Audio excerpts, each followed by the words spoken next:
Assalamualaikum warahmatullahi wabarakatuh. Perkenalkan, saya Ayu Anggraini dengan NIM 20042086 dari Prodi Ilmu Administrasi Negara.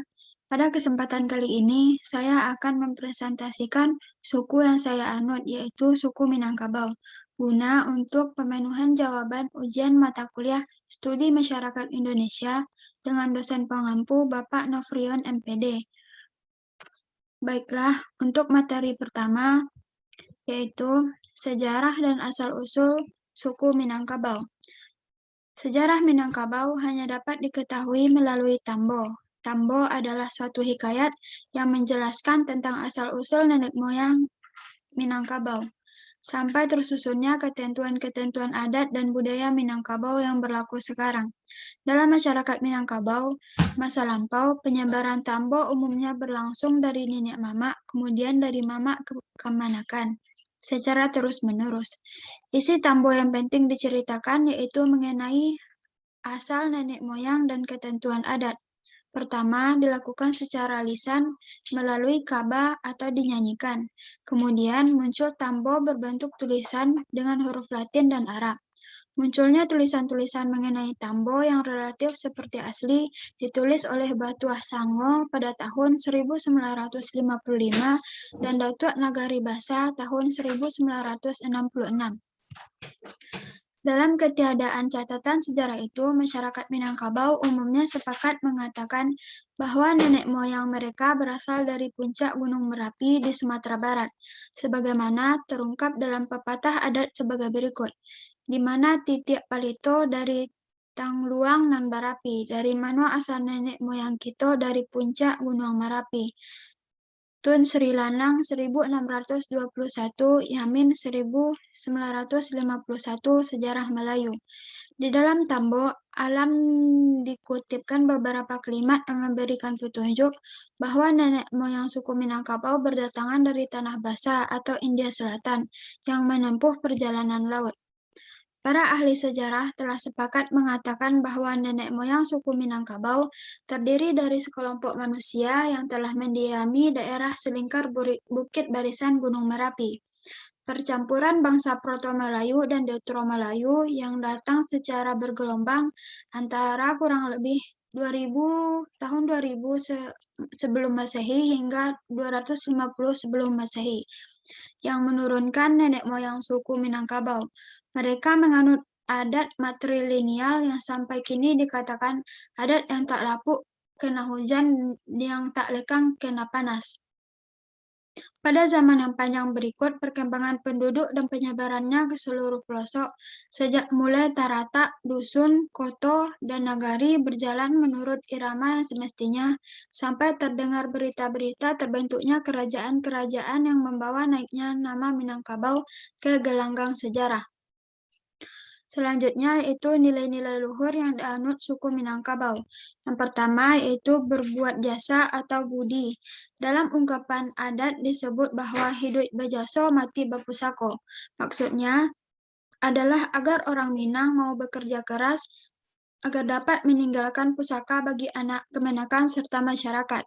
Pusaka yang dimaksud tidak selalu berupa materi, namun juga nilai-nilai adat dan ilmunya. Yang kedua yaitu menjaga harga diri atau malu. Dalam ungkapan adat disebutkan cacang pua taraga andilau, puar yang dicancang, andilau yang bergerak. Puar dan andilau adalah sejenis tumbuhan yang ada di dalam hutan yang hidupnya berdampingan. Bahkan terkadang andilau membelit puar. Jika puar ditebang, maka andilau pun turut bergerak karena juga ikut terputus. Hal ini yang diumpamakan pada prinsip hidup orang Minang, yaitu malu seseorang dapat menjadi malu bersama, malu kaum, suku, negari, bahkan alam.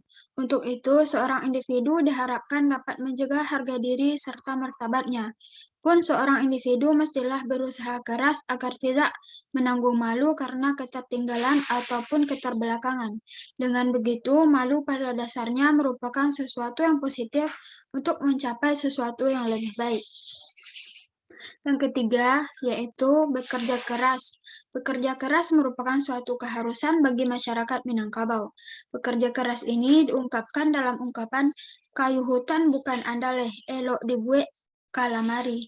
Tahan hujan barani bapaneh, itu orang mencari rezeki. Berarti kayu hutan bukan andalas, baik dibuat untuk lemari, tahan hujan, berani berpanas, begitu orang mencari rezeki. Bekerja keras ini pun kemudian terwujud dalam tradisi merantau. Anak-anak muda disuruh pergi merantau selain untuk mendapatkan materi, juga untuk mendapatkan ilmu. Yang keempat, yaitu menjunjung tinggi nilai egaliter atau kebersamaan. Dalam pepatah adat disebutkan duduk samo rendah, tagak samo tinggi. Artinya, masyarakat Minang dalam bermasyarakat dan dalam berurusan dengan kepentingan umum, sifat komunal dan kolektif ditonjolkan melalui musyawarah dan mufakat. Selain itu, setiap anggota masyarakat pada dasarnya tidak dapat hidup sendiri. Nilai yang kelima yaitu beragama, beradat, berpengetahuan. Seorang individu di Minangkabau diharapkan menjadi seorang yang sempurna dalam menjalankan hidupnya. Maka seorang individu hendaklah beragama, beradat, dan berpengetahuan. Yang keenam, yaitu keseimbangan dalam pertentangan. Menurut Nasrun, prinsip hidup berdasarkan nan rancak di awak katuju de orang adalah perseimbangan antara kepentingan seseorang dengan kepentingan bersama. Hasanuddin menjelaskan bahwa dalam adat Minangkabau, konsep harga diri mengharuskan seorang individu untuk bersaing terus-menerus, sedangkan konsep harga diri menekankan pentingnya kemampuan menimbang dengan rasa atau perasaan, dan pareso, periksa atau rasio. Selanjutnya yaitu budaya Minangkabau. Yang pertama yaitu kesenian. Kesenian suku Minangkabau mencakup banyak cabang seni seperti seni musik, seni tari, dan sebagainya. Selain itu, yang tidak banyak diketahui oleh masyarakat adalah bahwa suku Minang juga menonjol dalam seni sastra atau berkata-kata. Sebagian kesenian masyarakat Minang yaitu tari pesambahan, tari piring, silek, randai, salawat dulang, dan masih banyak hal lainnya. Yang selanjutnya yaitu kuliner. Minangkabau dikenal dengan kaya makanan tradisional dalam bentuk khas yang ada pada tradisi upacara kebudayaan masyarakat maupun dalam bentuk makanan khas wisata kulinernya. Selain itu, kuliner Minangkabau juga terkenal dengan kelezatan rasanya di setiap daerahnya, memiliki tradisi yang berbeda dalam menyajikan kuliner tersebut, sehingga terbentuklah sebuah tradisi tersebut tersendiri dalam masyarakat. Yang ketiga itu objek wisata. Objek wisata yang ada di Sumatera Barat sangat beragam. Bukan hanya tentang masakan yang enak, tapi nagari nan elok juga dikenal dalam falsafah kehidupan masyarakat Minang ini. Contoh-contoh objek wisata Minangkabau yaitu Lembah Anai, Istana Pagaruyung, Danau Singkarak, Gunung Kelok Sambilan, dan masih banyak lagi. Yang keempat yaitu bahasa Minangkabau. Bahasa Minangkabau atau Baso Minang adalah satu bahasa dari rumpun bahasa Melayu yang dituturkan oleh masyarakat Minang sebagai bahasa ibu, khususnya di Provinsi Sumatera Barat, kecuali Kepulauan Mentawai, bagian barat Provinsi Riau, dan Negeri Sembilan, Malaysia. Bahasa Minang dihipotesiskan sebagai bahasa Melayu seperti halnya bahasa Banjar, bahasa Betawi, dan bahasa Iban. Bahasa Minang memiliki dialek, bahkan antar kampung dipisahkan oleh sungai sekalipun bisa memiliki dialek yang berbeda. Yang kelima yaitu kebiasaan Minangkabau.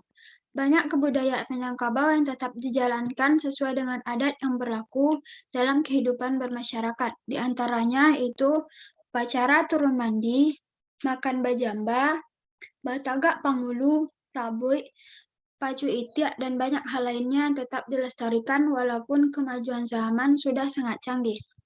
Yang keenam, pakaian adat Minangkabau. Untuk perempuan, pakaian yang digunakan bernama Pakaian bundo kandung atau limpapeh rumah nan gadang memiliki keunikan terutama terletak pada bagian penutup kepalanya yang menyerupai bentuk tanduk kerbau atau atap rumah gadang.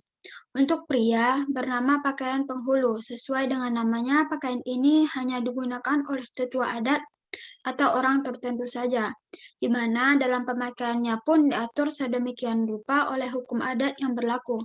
Pakaian ini terdiri atas beberapa perlengkapan yang diantaranya yaitu deta, baju hitam, sarawa, sesamping, cawek, sandang, keris, dan tungke. Poin selanjutnya yaitu tokoh Minangkabau. Tokoh-tokoh Minangkabau yang berperan dalam berbagai bidang, mulai dari ahli budaya, ekonomi, hukum, kesehatan, pendidikan, sejarah, sosial politik, dan teknologi sangat banyak. Pahlawan nasional bersuku Minangkabau diantaranya yaitu Muhammad Hatta, Tan Malaka atau Ibrahim Datuk Tan Malaka, Sultan Syahrir, Haji Agus Salim, Abdul Muiz, Tuanku Imam Bonjol, Muhammad Yamin Rasuna Said, Ilyas Yakub Hazairin, Bagindo Aziz Chan, Muhammad Yatsir, Buya Hamka, dan masih banyak lainnya. Poin selanjutnya itu isu Minangkabau yang terjadi saat ini, yaitu pertikaian antara kaum muda dan kaum tua. Keadaan tersebut tidaklah berhenti di situ saja. Penyampaian pemikiran kritis oleh kaum muda kepada kaum tua juga terjadi dalam sejarah masyarakat Minangkabau pasca Perang Padri, yang lebih berorientasi pada pelaksanaan ajaran Islam.